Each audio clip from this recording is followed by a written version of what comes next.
Hello and welcome to The Agenda. Here's hoping you had a good holiday. Time to take a look now at what's happening at the first plenary since the summer break.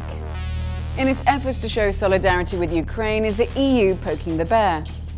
At the plenary, MEPs are set to vote on the EU-Ukraine Association Agreement that was fast-tracked by the Foreign Affairs Committee in Brussels this week.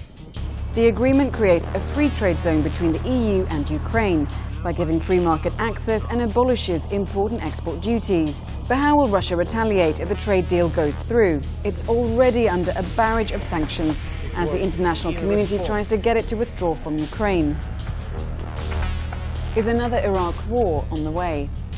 Hot on the heels of the NATO summit, there's growing political and public support for an allied military offensive against the Islamic State of Iraq and the Levant, or ISIL, reborn through the Syrian civil war.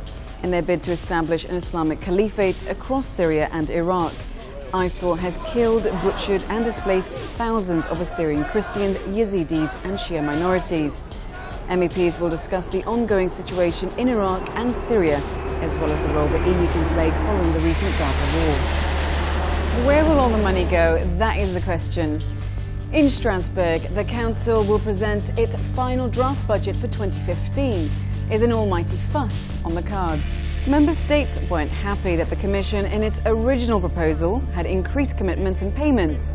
But if they were to now reduce spending, it will no doubt anger MEPs who say we need more money to spare on growth. But it's not just an issue of growth.